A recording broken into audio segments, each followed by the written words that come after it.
Hey, everybody, welcome back to the Pardonable Podcast. I'm your host, as usual, David Lilly. This is episode 60, and I have a great guest. We're going to be talking a lot about politics and super smart stuff like that. But before I get to that, if you like this podcast, which if you're a first-time listener, you're like, I don't know if I like it yet. Who cares if you don't or you do know you like it? Go and hit the like and subscribe button. Do that for me. And if you're really hardcore, like this is the greatest podcast in the world, you can actually go to pardonablemerch.com. Right up front, here's an ad promo for my stuff. If you want to support this podcast, you can use promo code podcast to get 15% off. That's all of my profits from these shirts. And these got all kinds of cool designs. I got some new ones coming up. At the beginning of the year, I'm going to flood that thing. I've been doing some revamping on that. And so I'm going to flood that thing with some really cool designs. So go there, check it out, support the podcast.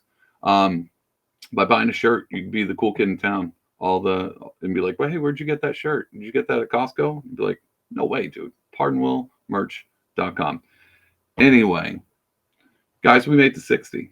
I mean, I knew I was going to make it to 60 all along, but it still feels pretty good. Right here towards the end of the year, we're going to see how close this year out, but I wanted to close it out with a large bang. And so, my guest tonight is a cultural commentator. He's a what I like to call a poli-sci pioneer. He's on the quest, searching for a party home, and he's given a voice to all those who are politically dispossessed on a show called Searching for Political Identity. My guest is a returning guest. His name is Brian Eskow.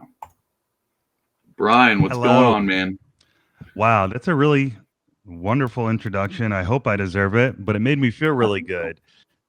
If you really pay attention to it, I didn't say a whole lot. No, I'm just playing. I've been getting better. I've been getting better with my intros, trying to spice them up. You like sound good. You look good. I know. You do good work, man. And I'm so pleased to be here for that reason. And the fact that you're a nice guy. Oh, well, you didn't have to add the nice part. Now I'm feeling flattered. Yeah. That's the trick, oldest trick in the book. Welcome back to the Pardonable Podcast. Thank you, brother. Thank you so much. It has been a little while, and pleased to be here. Appreciate it. Yeah. So before we get into how your year was, give a little intro to who you are and your show, because you have a show. I mentioned it in the intro. Obviously. Yeah. Tell me about it. Well, yeah. Well, I myself have felt politically dispossessed for a while, and I assume that there are some others that feel the same way. I know there are. How much of a percentage we are, who knows? But in the current climate of going to law school during the Trump years and then the pandemic happening, being in law school for that also, the interesting ride that Trump was, but also the overreaction to Trump. Getting your dose, a heavy dose of critical race theory in law school, which I took in 2 electives. I didn't just get it in passing. Being 34 now and having worked, all this time now as an adult, being back in school with people fresh out of college, all of that put together, my relationship with my dad, growing up in a liberal house, questioning who I am in terms of my Jewish identity.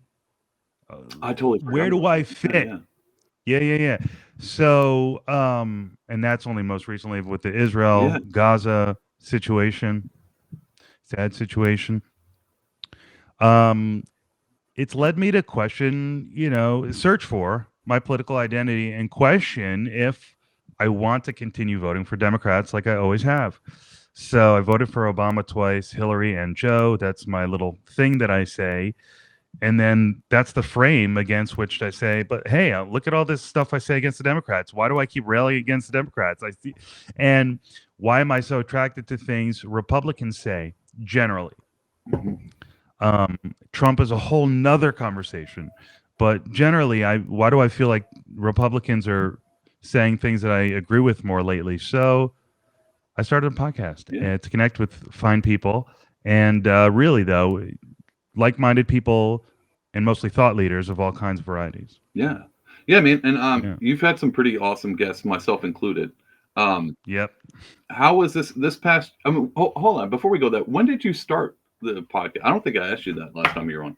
March 2021. It was either towards the end of my first semester. It was in my final year of law school. I can't remember if it was the end of my first semester studying a critical race theory course or the beginning of the second semester studying a critical race theory course, but it was definitely in that time, March 21. Okay. And yeah, and I've tried to do it every week. I've averaged about that. You know what I say to people is that it's a pilot light that's lit. Yeah.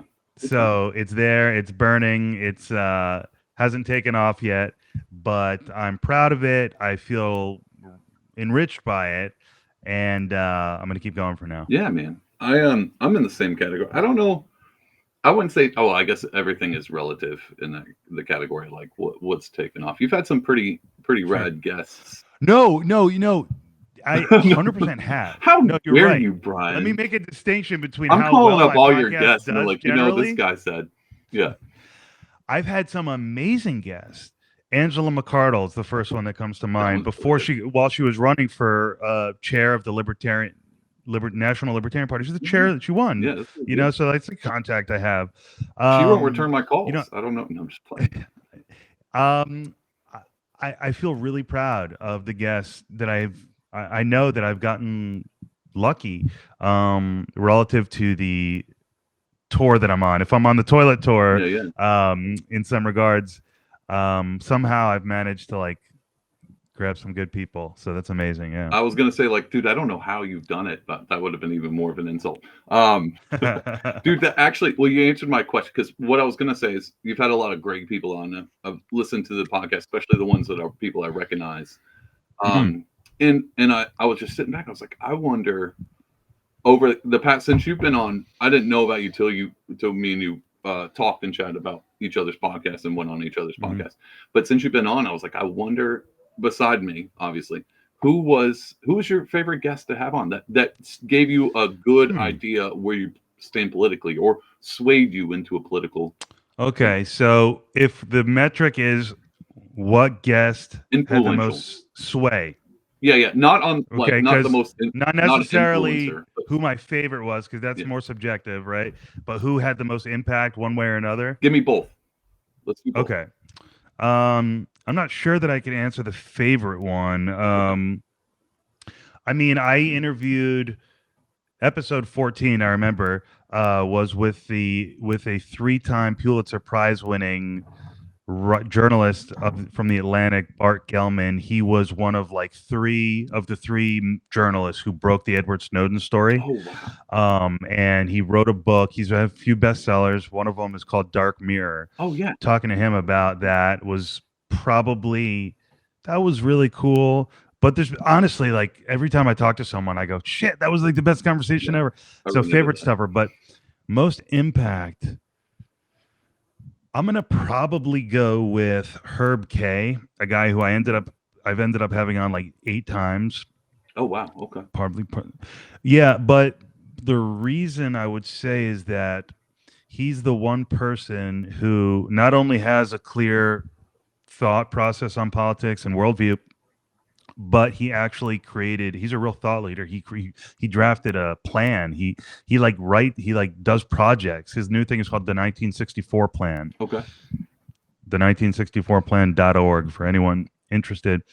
But he takes action in the form of papers that he writes, and he's got a bunch of ideas. And so because he has the most proposals and ideas, I would have to say that he's had the most sway.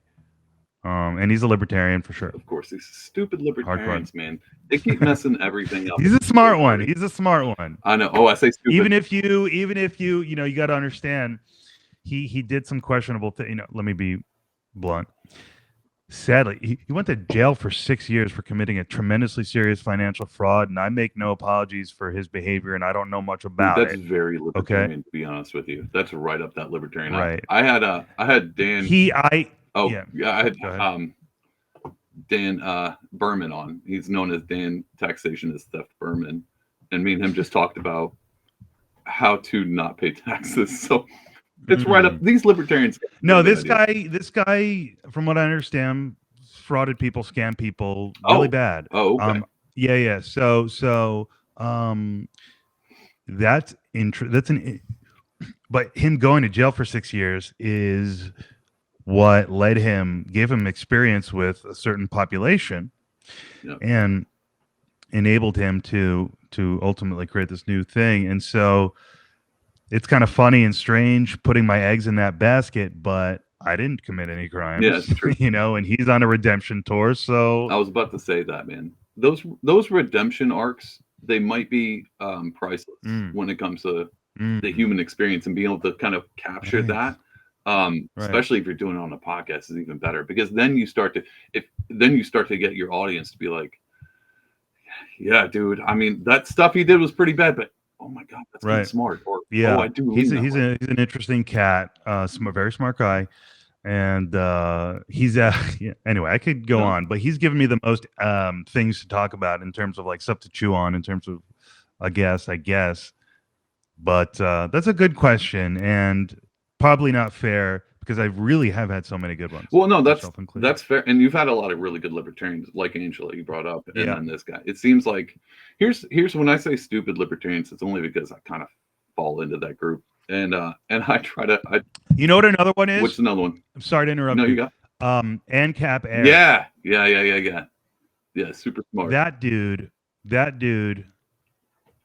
just has the info and presents it in a clear way. It's pretty cool.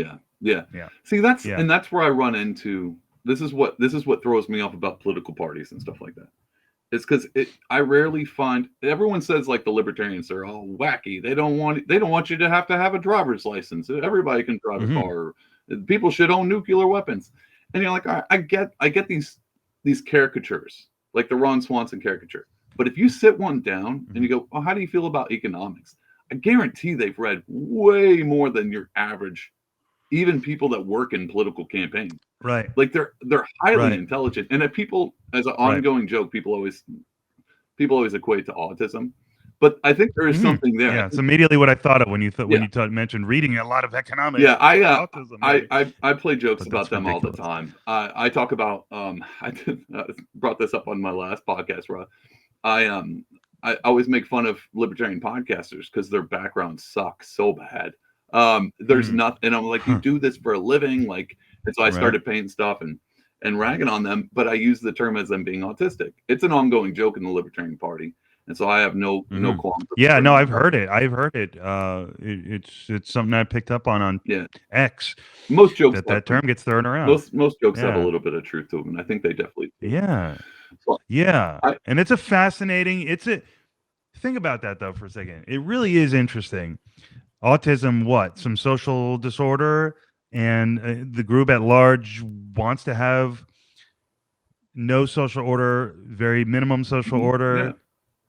It's very interesting. It makes sense. But yet they believe in autonomy, and so you wouldn't. It's just interesting. Yeah, I haven't done a deep dive into like. I mean, we can have a podcast of what causes how retarded libertarians are. No, I'm kidding. That's going to get me canceled. No, you can't cancel somebody who hasn't made it. So, let's be honest. Amazing. Say whatever we want. I'm never launching. Neither one of us are now. Thanks, Brian. Fuck. We're both screwed just because that won't come. No, to be honest, I think it's a fun.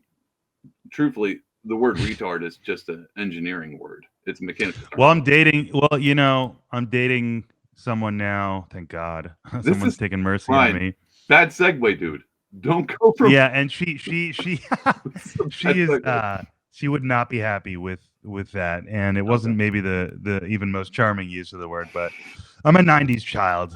I have bad tendencies. You segued right into it. Speaking of the term retard, I'm dating this chick.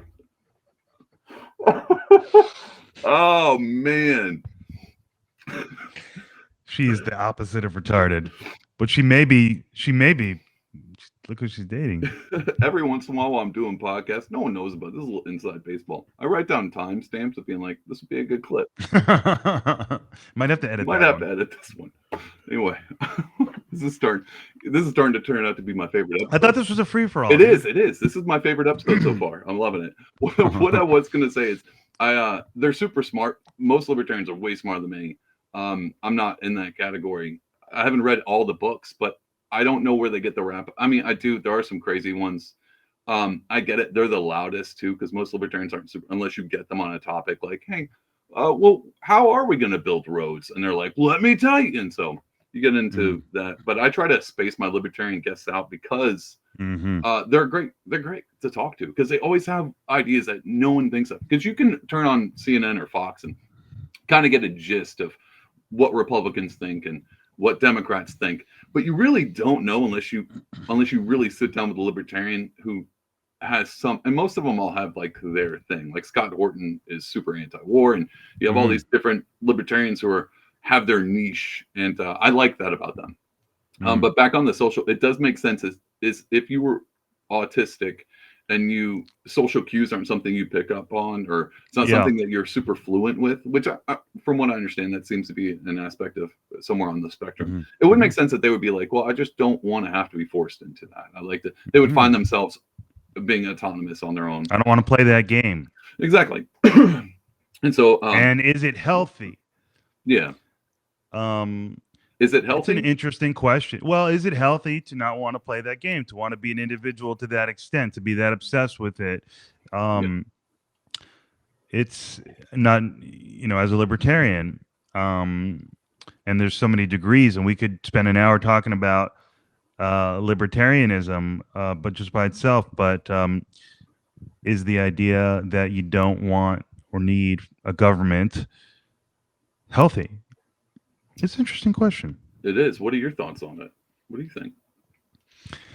Well, you come out of law school, you go into law school, and you learn about the box, the game, the rules, and it was so interesting to me because I was just floating around my whole life, not knowing my ass from my elbow, right? And law school was like, oh wow, that's interesting. Contracts, torts, criminal law, constitutional law. You start to see how the society operates. It's based on law. It's based on history and law. It's absolutely fascinating. I loved law school. And then I start this podcast and I start talking to libertarians, and the whole idea is that whole thing you just learned about, that beautiful design, that structure that you fell in love with learning about, always loved, kind of grow up to be patriotic. Yeah. Raised to be that way, growing up in a nice suburban town in New Jersey, even if my dad wasn't the most USA type of guy. But you get that. And libertarianism's like, no, dude, that's all evil. It's bad. It's not just necessary. It's bad. It's oppressive, and it's unnecessary. And so, minarchist, the whole range of ideas within libertarianism, but it all tracing back to the idea that everything should be based on voluntary associations, and the social contract is a bullshit concept. I didn't sign anything. What's that attributed to? Lysander Spooner. I haven't read his work, but he's a person whose name keeps being mentioned in terms of libertarian icons. Yeah. And so just philosophically, I am attracted to the idea that people, well, if you believe that the power resides with the people and everyone can get behind that, it's pretty attractive. So libertarianism to me is the non-aggression principle, taxation is theft, take care of yourself, and so it's pretty simple. It's principled, it's attractive. And the idea being that people who need help aren't going to be left to die on the streets, that institutions will arise. It's roads will be built. Roads will be built. And that you have to get past this state mentality where, and these people believe that if you were to dismantle the state, things would actually get better. And so it's just a far cry from progressivism. Right. That's I figured that out too pretty early on, of how much, because I always looked at it seems like libertarian. I don't know why we're talking about, we're stuck on libertarian, but that's fine. Let's hash this out. Because I was hoping we would, almost, because you ask me anything you want. If you have questions for me, I don't know what you would want to know about me, but so back to your girlfriend. No, just she. Oh man. Anyway, much. yeah. Well, I forgot what I was going to go No, with that. we're talking a lot about libertarianism, and maybe Yeah. it was maybe too much for your liking. But what are you thinking? No, not too much for my liking. Because where do you fall before I say my statement? Because I'll give you my stance. I'm probably in the libertarian camp about 60% of the time. Mm-hmm. I probably fall on the right wing side. Mm-hmm. I'm what I think people say it's a pejorative, but I think it's a pejorative. Conservatarian, because Mm-hmm. I'm pretty much like that. Like I come from a conservative viewpoint. Well, I would say I have some left-leaning tendencies, but they're really not. They're just libertarian tendencies. I'd be full on Mm-hmm. right wing. It's the authority thing that I Mm-hmm. bump up against. Mm-hmm. Which puts me more so in the libertarian camp. So most things fall in that. But the reason I like talking to you about it, because normally when I'm talking about libertarianism, it's two hardcore libertarians. Yeah. Do you fall in the libertarian camp? What percentage would you see? It's a great question, and it's the political compass map, right, with the quadrants. Yeah. And when I tested it, I got left-leaning libertarian. I'm not ready to go all in on libertarianism, which, to me, in my mind, at this point in my understanding, true libertarianism is ANCAP. Yeah, basically. I mean, probably a huge discussion to be had there, but in my mind, so I would say, well, I'm trying to figure out what that 40% is, if it's 20, if it's 40, and which way it is. So it's a great question, because I definitely feel at least 60% libertarian. That other 40%, meaning that we assume that there's some role for the state. Which way do you want to go? And that's so. It's a good question, bro, and I don't have the answer. Well, yeah, I mean that's why I like talking to you about. Because me and you, we're not in that camp, but we're in the same camp. Oh, go ahead. Yeah, I do find myself leaning right, and I don't know if that's just the experience. I guess it's just the experience I've had, man, with social issue training and bias exposure to bias training.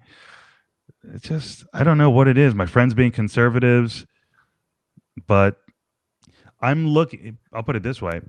Currently, without a leader on the Democratic side to inspire me and show me what we're fighting for and what we believe in. I know it's more services, and I don't mean to say that pejoratively. I know it's more redistribution of wealth. I don't mean to sound silly. I know it's more taking care of people.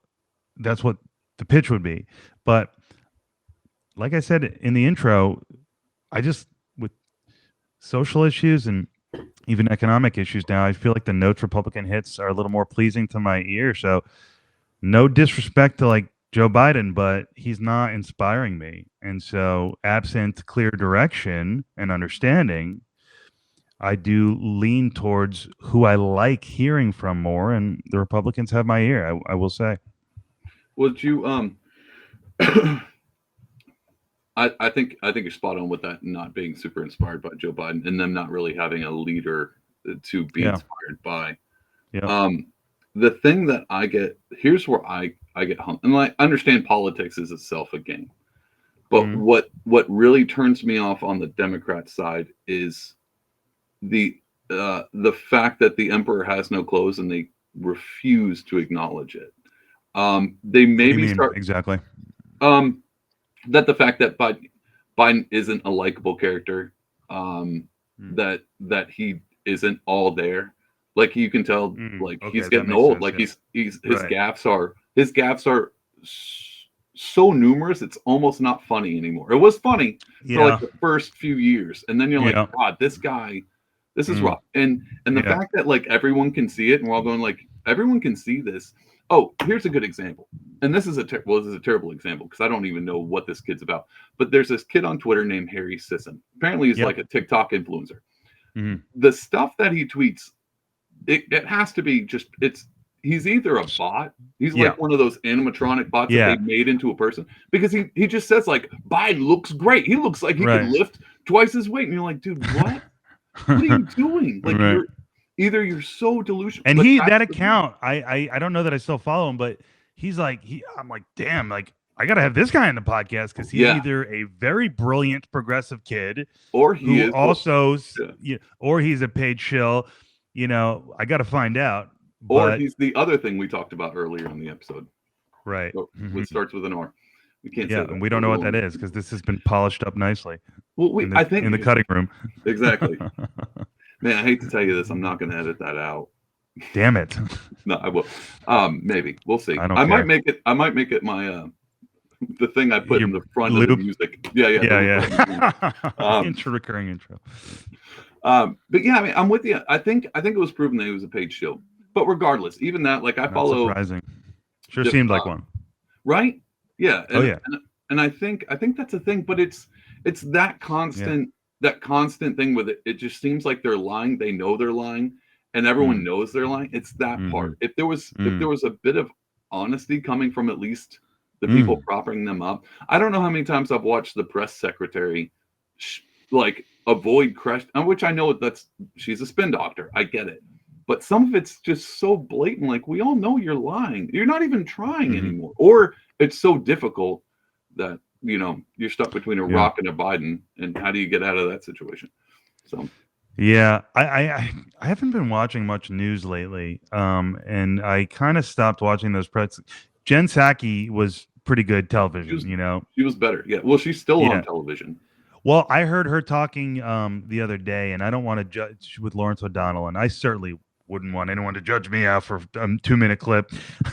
Oh, they will, buddy. Oh, they will. She didn't sound, well, here we go then. She didn't sound that impressive, even in terms of just like, she didn't seem to be that interesting of a personality in her new role. And maybe I'm wrong here, but she certainly was in that role. It was a good combination because she was very good in that role. So I tailed off when she stepped down, but I like that John Kirby guy. And this is not a shot at what is her name, Karine Jean-Pierre. Yeah, that might be her name. Might be. I just think John Kirby's he's a stud. The guy that comes out and does the Pentagon talk. That guy? Okay. Yeah. The man, the white guy. Yeah. The white guy. Which one? There's so many white guys. The president. That one. Yeah. There's only like 10 left. If you can, thanks to the Democrats. True, it's true. Well, diversity is our strength. They don't like that guy very much. Oh, that's my other thing. So here's going back. Let's circle back because I got another question. Going back on the libertarians concept versus like where's that 40% where you're not sure where you lean. This was a good litmus test. I'm gonna give it to you. Well, I don't know the true answer, but this kind of told me where I fall. So did you watch the debates, the most recent one? I did watch the most recent one, yes. So there was a question posed to Chris Christie, and it was about him signing in the transgender transition surgery law, where he was like, and they were like, well, what's your feelings about this? Should parents be allowed to, transition their kids at a young age, do hormones? He was like, yeah, I stand by that. And his whole stance was, you could tell, came from a very libertarian concept, being like, Republicans are about small government. We don't want the government interfering. I want parents to be able to make those decisions for their kids. But up till now, Vivek would have been probably the only one in that whole debate section that seemed libertarian. But I don't think we got a take on his. But I don't think his take was his take is that you should not be able to do that until you're 18. Okay. And it's an interesting. It's one of the very few, possibly the only that I can think of, issue where Vivek is not very close to a pure libertarian. Yeah, right. And so that was a very interesting exchange. Christie taking the libertarian parental rights view, and DeSantis, understandably or maybe on brand, said no, the state has a role and it's to prevent child abuse, which in his opinion, gender reassignment surgery is. And Vivek has the same view, so I'm not sure there's any daylight there between them. Well, see, that was very interesting. that also told me a little bit about myself too. So I don't know where you fall. Yeah. Again, Hmm. libertarian, but I would lean more toward, well, not lean. I would find myself in the Ron DeSantis Vivek camp. Yep. Yep. Because I do look at that as child abuse, Same and here. that, Same here. but that Not makes that me I, ask, yeah. oh, go Not ahead. that No, I'm no, like, yeah. Go ahead. Sorry. no, Go no, ahead. no, you, no. I want to No, hear your answer. I was just going to say, not that I would say that that's child abuse because I know that and believe that based on my research, but because Vivek actually had the line, if you can't smoke an addictive cigarette before the age of 18, and so that I agree. Yeah, I'm with you on that. Well, the thing, but it goes back to a libertarian stance of authority, and that's why I have a hard time Mhm. falling. There's like Yeah. these real thin Mhm. lines where I can't sign on to full on blown ANCAP. And here's a cool. So there's a saying, and this is where I think at the core of fundamentally at the core where I fall. And I haven't thought this out, and I haven't sat down with libertarian to really hash this out that much, even though I claim to be one. But there's this common saying, and I do believe it. No man is an island unto himself. So Mhm. no matter what, and people say, well, there are victimless crimes.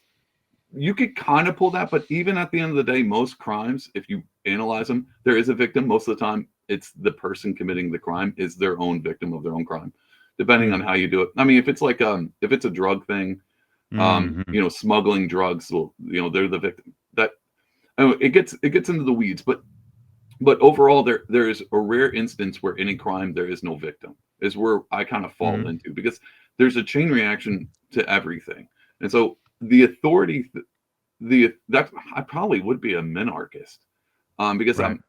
but I know where that road leads down, which if you follow minarchism down to its end result, it's probably tyranny, and so you're kind Mm. of left to either complete anarchy, like ANCAP, what you talked about, and anything outside of that eventually slopes down into tyranny, Mhm. or at least can.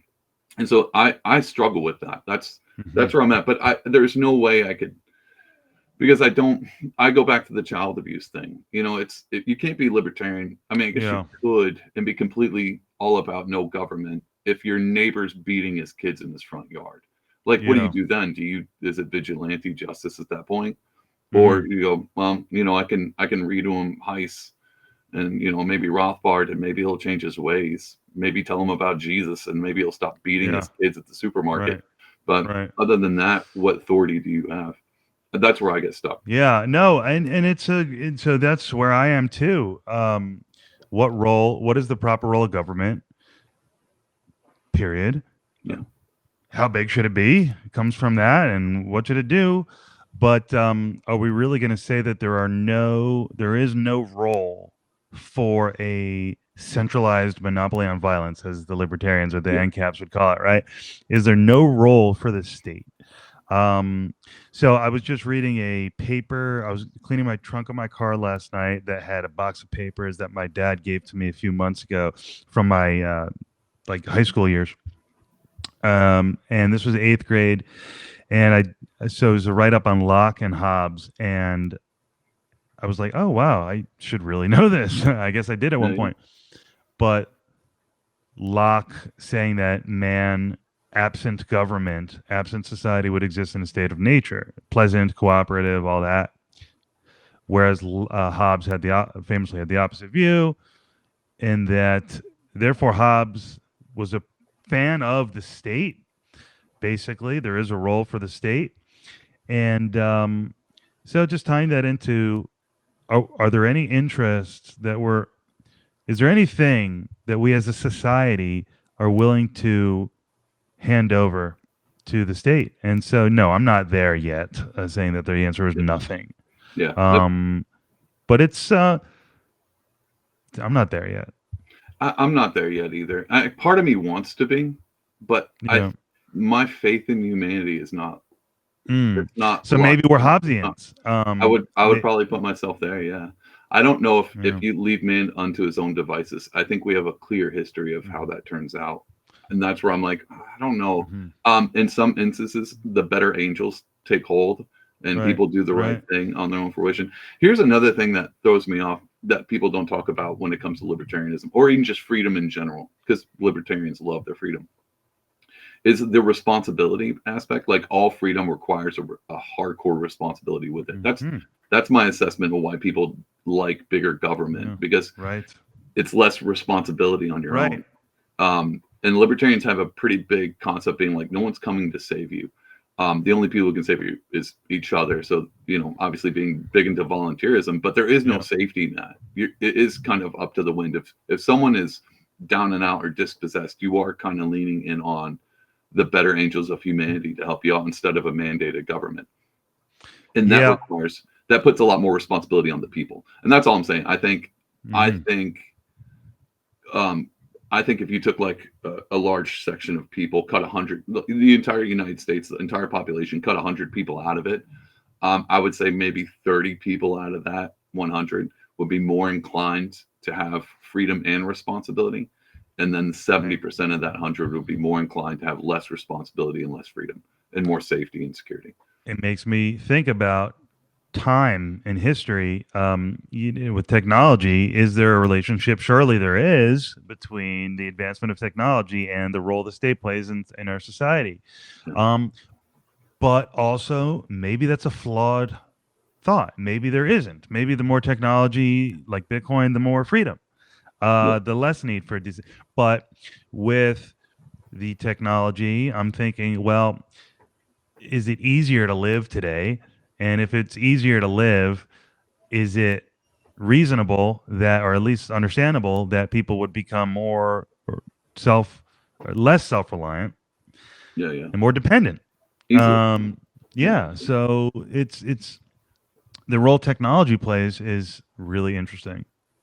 It could go either way. Oh my God, that could be an entire podcast. Because now I'm thinking about it. If with the advent of newer technology, you kind of would need a government to kind of keep that from. Anyway, we don't have to go down that road. I just it almost melted my brain. I want to talk about one thing. You don't have to get personal with this, because there's only one point.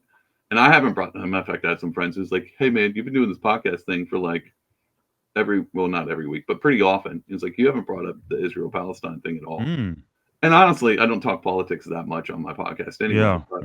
It wasn't something, and I told him, I was like, I don't know much about this. There's only one thing I picked up on that I thought was interesting, because I'm not a political guy. I'm not really about policy. I'm way more about culture. Tell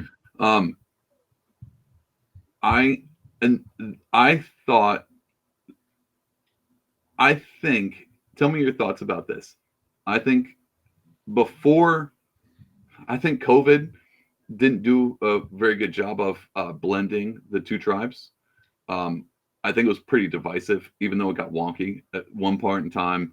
Republicans were like, wear the mask, it's Trump's vaccine. And then stuff like switched and everything got wonky. But there was always two distinct party lines. Like, it was very tribal. With this Israel-Palestine thing was the first time I was like, I can't draw distinct party lines. Especially with you, with your Jewish background, your heritage, and you coming from the left side, the Democratic side. Was it strange for you to watch that conundrum happen, where you had hardcore Democrats being all for Palestine, and then hardcore Democrats being all for Israel, and then watching that bifurcation within its own party? Because I even pay attention to the right wing. It's happened in the right wing too. And so you're watching two big parties have a bifurcation in each over the same topic. I thought that was pretty astronomical. I don't think I've ever seen that before. What are your thoughts on that? It's definitely a really good issue to use to try to stake your ground out in this search for political identity and defining these terms. And so my dad, frankly, is not, he would say Israel has the right to exist, but he would be very critical. He's very critical of Israel. And that's just the house I grew up in, that kind of progressive, very economically progressive, not so much on the cultural issues, but very critical of Israel. And libertarians, just to tie back to that real quick, they seem to oppose all foreign aid. They go back to the George Washington theory of no foreign entanglements. Vivek hits that theme a lot. So it is interesting to see that breakdown. and the reasons why. It's very interesting. What I can say is that Dave Smith, who I wasn't familiar with. You're familiar with him. Oh I yeah, don't know yeah. how familiar with her, but I know I'm you pretty are. familiar. Yeah. Yeah, yeah, yeah. I hadn't been, and I saw him on November 4th.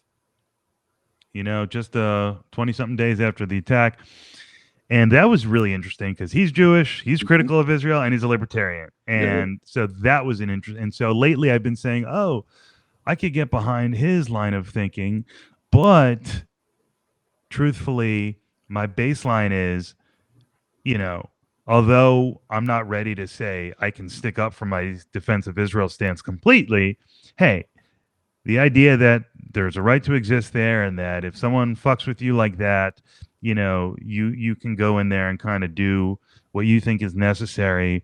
And that's not to say that I ever want to see people get killed, man. I mean, this is heavy shit. And, um, but my instinct was to say, even though I'm not a very strong Jew, don't have a very strong Jewish identity, even though when I went on my birthright trip to Israel when I was like 20 and called my grandma on the last night in Tel Aviv and she said, "Do you feel like you're home?" I said, "Home. I feel like I'm from New Jersey." That whole thing.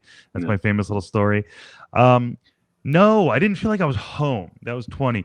But what I will say at 34 is that um, they exist. The state of Israel exists, and Jewish people have a right to defend themselves. And so my instinct was to say the aftermath of October 7th the blood is on Hamas's hands. And people say, well, so that's a litmus test. Whose hands is the blood on? It's an interesting question. And I'm not ready to say anything than Hamas. So my answer now is probably Hamas, but let's look holistically at this and see if we can dissect it. You need to look holistically, and I'm sure Israel hasn't been perfect. Yeah, yeah. I mean, I don't, and I told a friend of mine, he was like, well, what's your thoughts on it? I was like, I'm pretty sure I'm retarded when it comes to this. Um, I'm not Jewish. I don't know anything about that area. But what I did say was like, if you were to ask my opinion, I would probably just fail everyone in that circumstance. Yeah. I probably would fall in the libertarian because I'm pretty non-interventionist.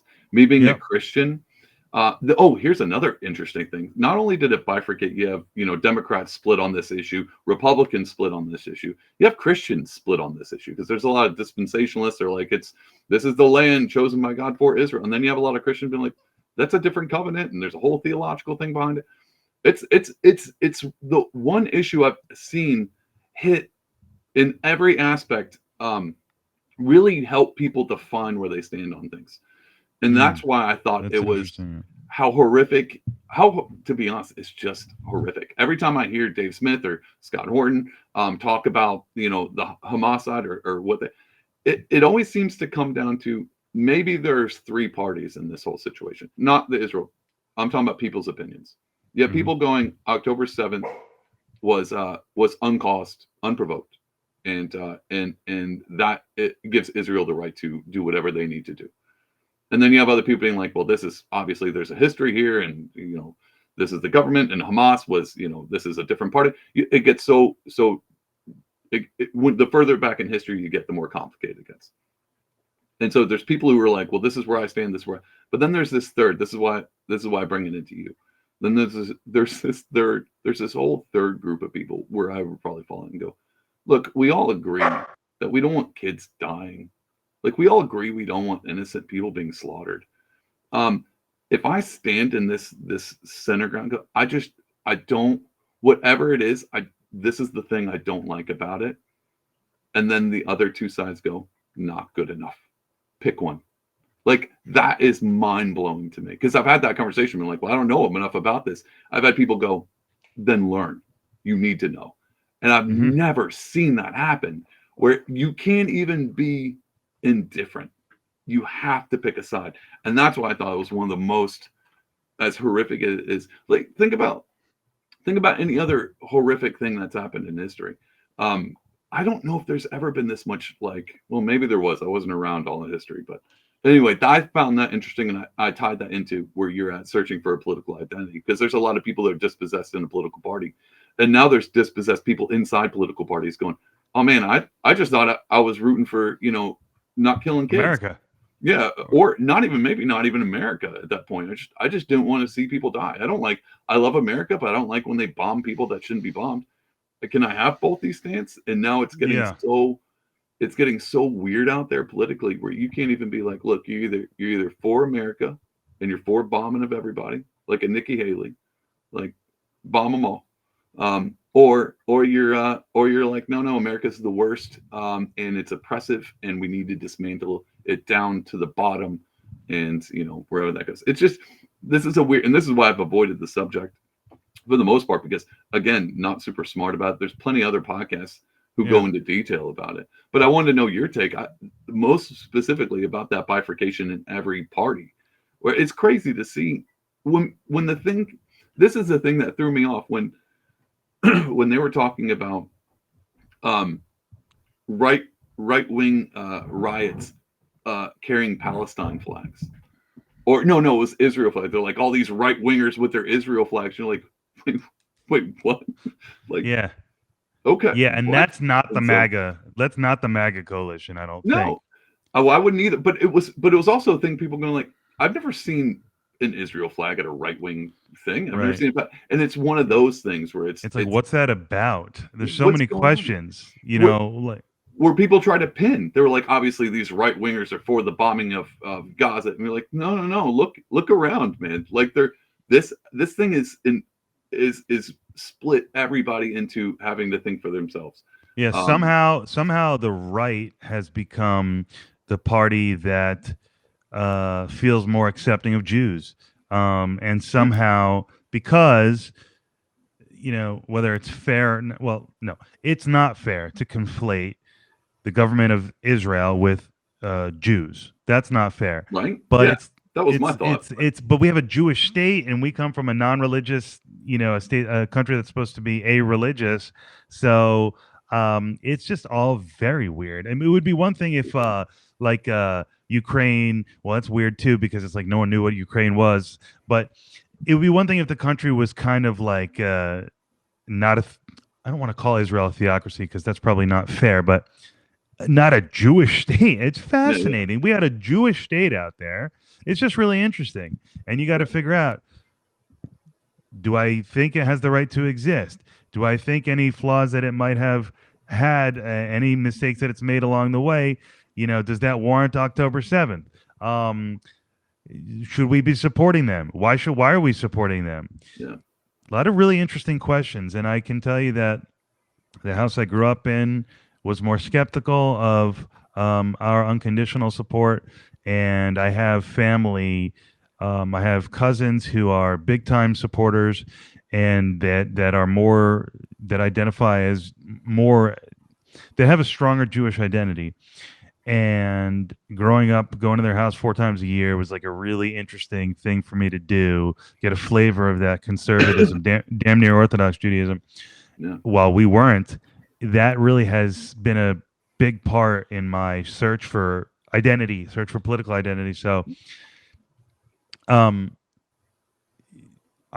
have to say that it's like a blender, and my instinct is to say that Hamas probably takes responsibility for what's going on right now, even though Israel may have strategically trapped them into creating the circumstances for such an event to occur. Well, I wasn't actually trying to fish out what your thoughts on where your stance was. I wasn't going for that. But I appreciate you saying it. I mean, that's one of those things too. Like, it's what a crazy world we live in. When I heard, who was it? I was listening to somebody who was Jewish, and they were talking about being critical of Israel. Mm-hmm. And then someone online called them an anti-Semite, and they were like, Hasidic Jew. And you're like, wait, how is that Hasidic? No, because they're critical of the state. That's an easy one. Right? That's an easy one. But what's not easy is for a Jewish person to figure out what they believe, because I'm an American citizen, man. Like I'm not a dual citizen, and so I have no questions about what country I live in. But it's a harder thing to think about.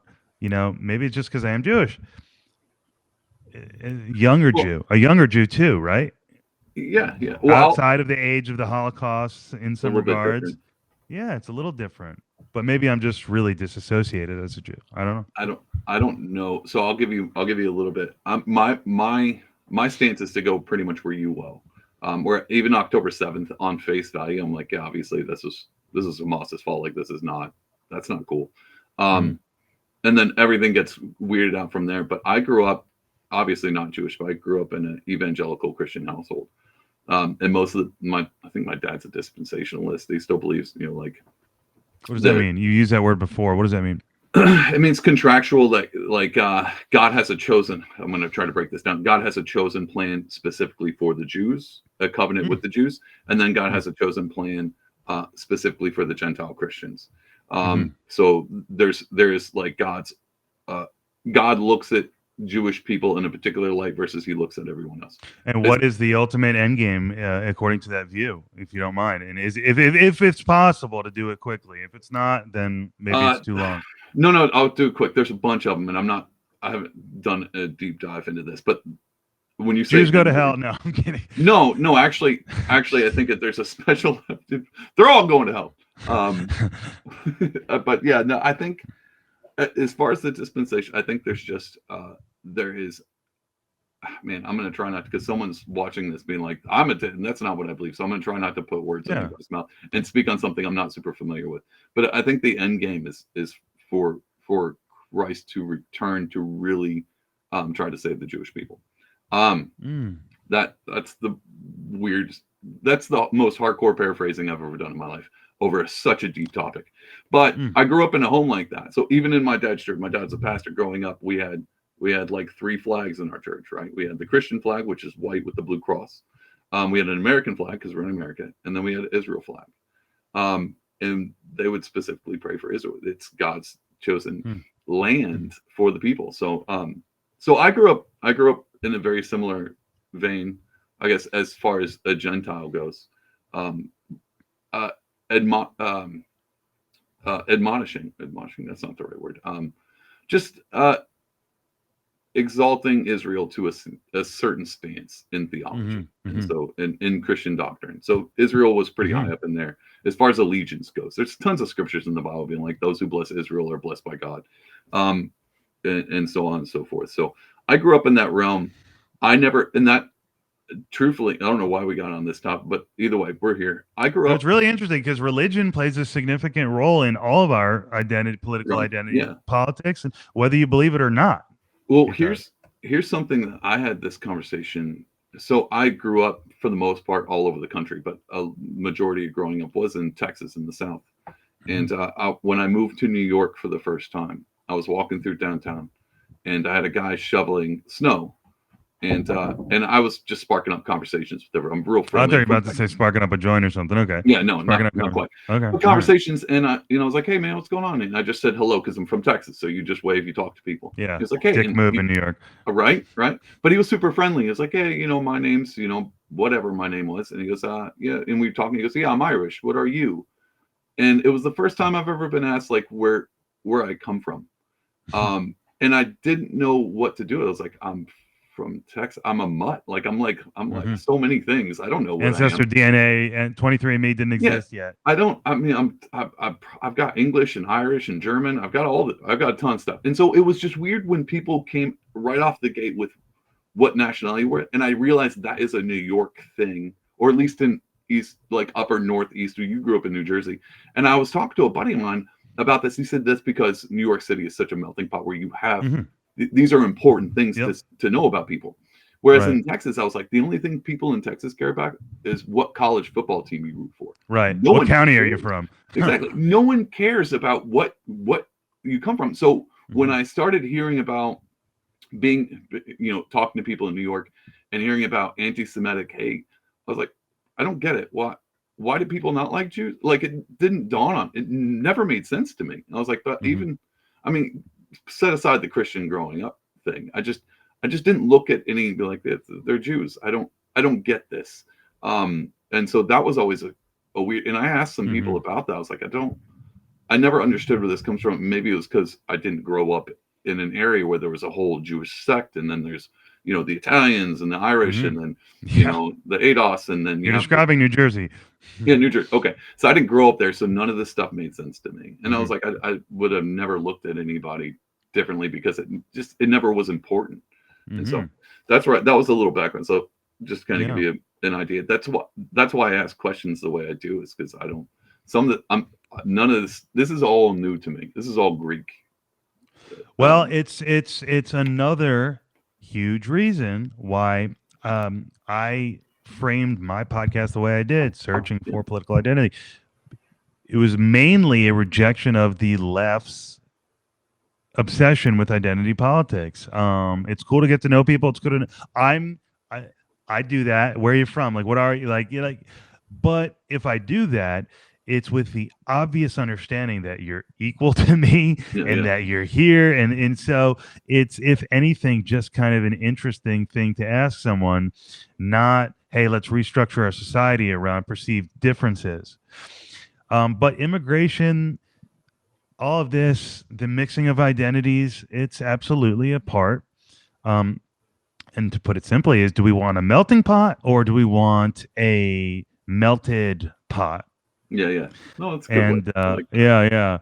So the classical Republican these days, the Ted Cruz's of the world are for the melting pot equality, whereas the left today is, no, let's deconstruct that melting pot itself and reconstruct it to something that achieves racial equity, whatever that means. It's a very different worldview, and that is critical race theory. Oh yeah, no, communism. What? Just sounds like their Democrats are talking about separate but equal.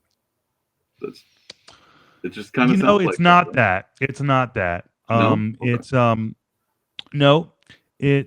But it's an interesting. It's a radical transformation of society to racial equity. So it's not separate but equal. It's equality on a statistical level by race. Yeah. So is that separate? Point is, you're looking at people by category of race, and that's just inappropriate. You're separating them apart by race, but they're all equal, though. Right. They're separated by race, restructuring society around what you view as appropriate rules based. Yeah, you're right. It's absolutely a fragmentation of society, and something that turns me off. And so it's relevant. It's absolutely relevant. This religion conversation, identity politics, it's all relevant. And Vivek hits it very well. That's why he's so attractive to me. He is nailing, I don't know how close you've been following him, but since August, I've been following him. And he's nailing the identity theme, man. And so he's speaking to a guy like me. So if he can get the nomination, I mean, I'm all in on Vivek, I would say, especially against Biden. But if Trump, gets it, like it looks like he will, I'll have to figure out that. Yeah. Can I vote for Trump? And it's, I got family on the East Coast that have like personal beefs with him that kind of know him. So it's the whole 9 yards. It's a whole ball of wax for me. Things that shouldn't influence my political decisions, but family loyalties, may even come higher than my own autonomy. Yeah. I don't know. I'm trying to figure all of it out. So that's a part of it for me. Yeah, I'm with you on that. I'm kind of, I might have this is gonna be, I kind of fall into a Dave Rubin stance. It doesn't matter at this point. I couldn't vote for Biden specifically because I'm against elderly abuse. I just don't. I agree with you. Yeah, I have said that my feeling is that I just can't do it again. I won't do it again. I couldn't do it. Yeah, I can't. So if it's Trump Biden, what do I do? that's kind of where I'm at in my search for political identity. I haven't made too much progress, but in terms of the upcoming election, if it's Trump versus Biden, I don't know. That's the variable situation. But I've said I don't want to vote for Biden. If it's anyone else, if it's DeSantis, I would vote for DeSantis. I don't mind his campaign. His campaign's been really wonky, which makes me a little nervous about how he's gone about this whole thing. He really had an upper hand. He jumped into the race. I mean, yeah, he had I don't know much about all of the other stuff, but it seemed like he had a pretty strong lead. He's got all of the Daily Wire crew behind him, shouting his praises. But it just seemed like his campaign fell apart and didn't do a good job. And that's why he's dropped in polls. He didn't hit the right spots. He didn't sing the right notes when he could have easily done it. And I think he put way too much of his eggs into the right basket. To be honest, is like his track record. Out of COVID, he came out of the COVID in Florida being like, look, I did everything right. Everyone else messed up. Vote for me. That's great. That's great. Yeah. But the problem is it seems like that's all he thought about. And then when he gets asked tough questions, he's like, well, I signed this thing and I can't put these shoes on. I know I was criticizing his campaign with everyone else. With the launch, remember when the X space that was Twitter at the time, I think that was failed. It was like a failed, and so it was an immediate string of not great optics. Yeah. Nonetheless, I think he's strong. I mean, he's obviously talented person, and I think he's a strong candidate. And anything could happen after Iowa, I guess. I mean, who knows? But I've heard, rumblings that he's poised to do well in Iowa.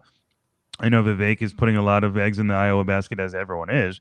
But it'll be really interesting to see which one of them. I think it'll be between them two. Yeah. But yeah, his campaign has left a lot to be desired. Nonetheless, I think he's an attractive candidate. He's a little different, but I don't mind it. He's sharp. Yeah. And I think he has a good heart. Actually, I do too. I think he can pick up on that. I think he's not I guess just charismatic enough as to my appeal. It's a really good point. He is not, someone who I respect immensely, who does a lot of speeches on charisma, I think, and he said, I just caught this from him the other day, charisma is the combination of power, presence, and warmth. That's a good one. Isn't that a good one? Yeah. And maybe DeSantis lacks warmth a little bit, or one of them. He said a lot of people have two. Yeah. Very few people have all three. So maybe he lacks a little something, but I like him. And I never thought his "Don't Say Gay" bill, which was obviously the name that his opponents labeled this bill. I didn't have a problem with that at all. I didn't either. I didn't bump up. Honestly, I didn't bump up against much of. Honestly, if I paid attention, I like Florida. I think Florida's rocking. Right.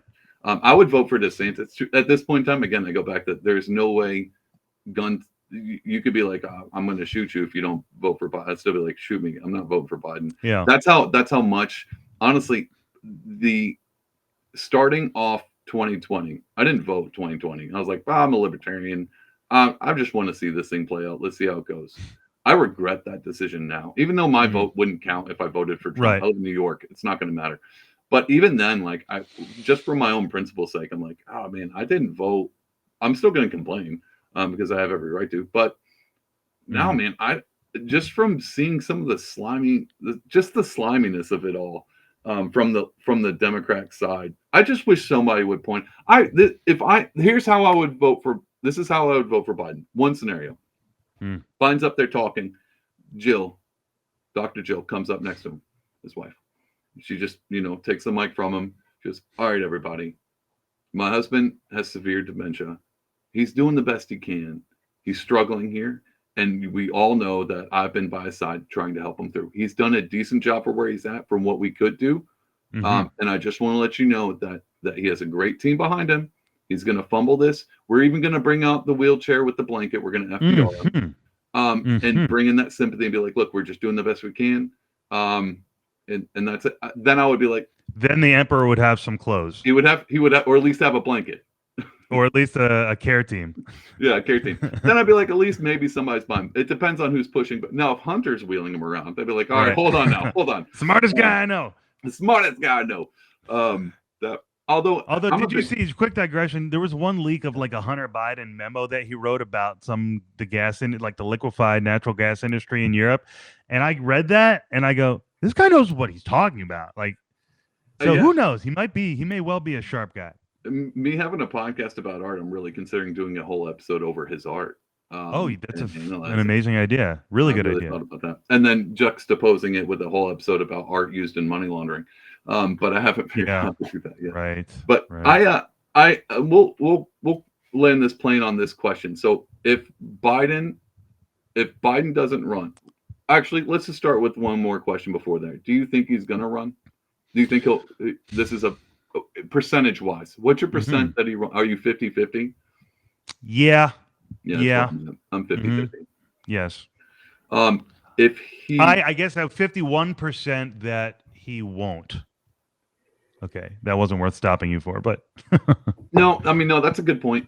So you're leaning. That's just my gut. It's just my gut on that one. Yeah. If you were gonna put together the hardest, if you were gonna be like, all right, I'm at the come November, I'm at the voting booth.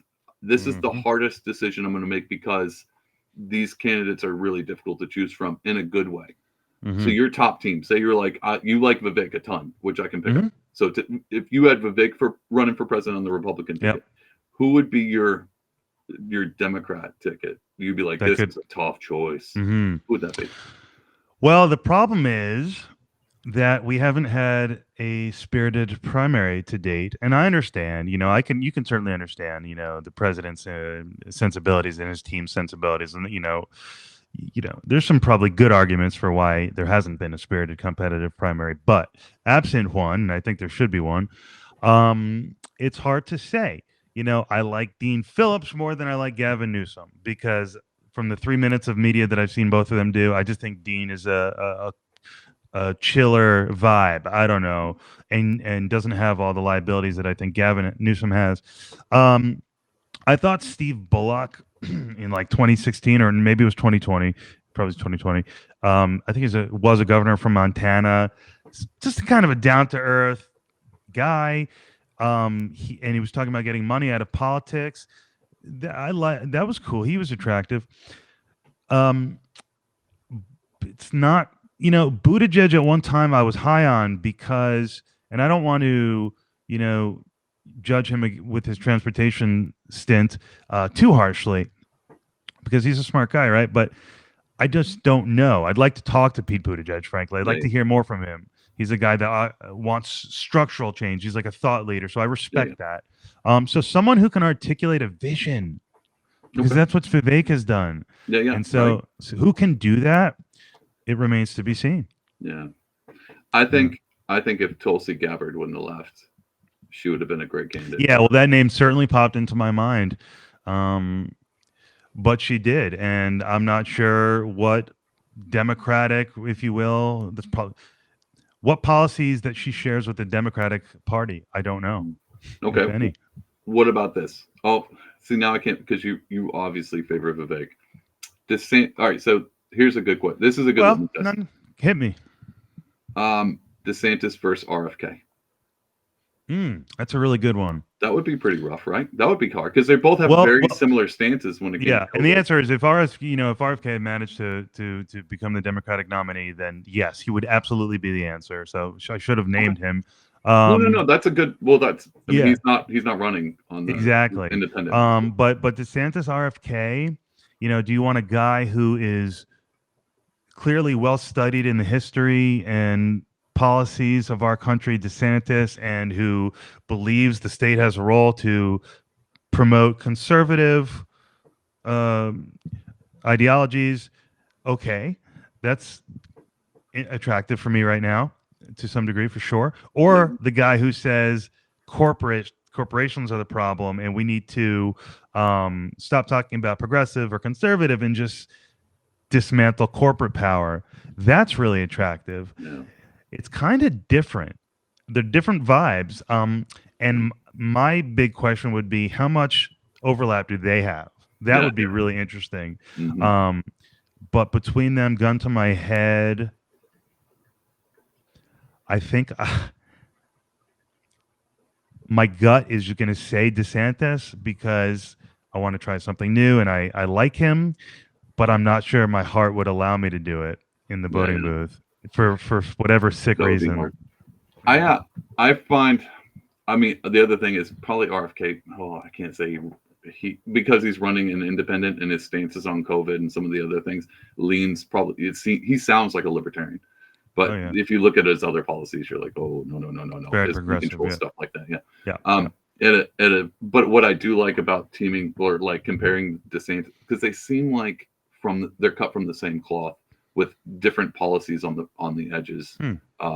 But they do seem similar in character. I think their charisma is about the same. I think that would be the hardest choice for Americans to make if putting those together. Anybody else, it would be too bifurcated. But it's like DeSantis isn't Republicans' favorite, and you could tell RFK was not Democrats' favorite. Or at least he certainly wasn't the favorite of the Democratic Party. Yeah, well, that's what I mean. A whole nother. Yeah, okay. That's what I mean. As far as like the Republican Party, obviously from polling, Trump is their favorite. Right. So I would put those as second tier, DeSantis versus RFK. But anyway, man, I appreciate this conversation. One of the reasons why I like having you on is because even from talking to you or listening to your show, I can tell me and you, we think very much alike. We both have very similar stances on stuff. And most of the time it's just like, we'll wait to find out. I'm not sure. I'm not ready to commit, full blown. This is how I believe. I'll give you 60%. And then the other 40 part I'm holding on to, that nuanced way about the way you think. I feel that too. So that's why the trepidatious libertarians. That's it, man. I'm not full blown ANCAP yet. Although I'm leaning pretty hardcore to that. I just it's attractive. It is philosophically. It's principles. They have an answer for everything. They do. But maybe like me, maybe both of us are this way a bit, where it's like, hold on, the skepticism of is one pure ideology really the best? That's what I'm just not there yet. I'm not either. Yeah. And so that's kind of where I'd like to be, but I'm not fully blown into that category. Yeah. Maybe after this next year, what happens? Then maybe I'll. It's going to be a big year for the country and hopefully for both our podcasts. Exactly. Yeah. Man, thank you so much, bro. Hey, tell everybody before you head out where they can go find your podcast and all that stuff and where to follow you. Sure. Thank you so much. Available wherever you listen to podcasts. It's Searching for Political Identity. But Brian Eskow, awesome. Yeah, man. All right, man. I'll hit you back up. I might hit you back up right before the November election and see what our thoughts are. Maybe do a recap. Yeah. Again. Like, remember back in December, we were like, what if this? Right. No, that sounds amazing. I super appreciate you having me, and I look forward to that. No, that'll be Hope we do it. All right, man. You have a good evening. All right, brother. You too. Thank you. All right, everybody. Thanks for tuning into the Pardonable Podcast. That's one of my favorite guests to have on. And I said, for the reason I said, me and him think a lot alike when it comes to politics. The fact that he has a ton of libertarians on his pod, maybe it's a libertarian thing. That's what they do. They just like, hey, you got a podcast? And we come tell you about how, how freedom is awesome. Maybe that's a thing, but that's where I found myself. That seems to be where Brian finds himself. He's had some great guests. You should definitely go check his podcast out. One of my favorite podcasts to listen to, especially because I might just be poaching his guests here soon. Anyway, thanks for tuning into episode 60. And I think we're going to finish out the year. I think I'm going to do one more podcast, maybe two more, to finish out the year. But if I don't see you until then, Merry Christmas and have a Happy New Year.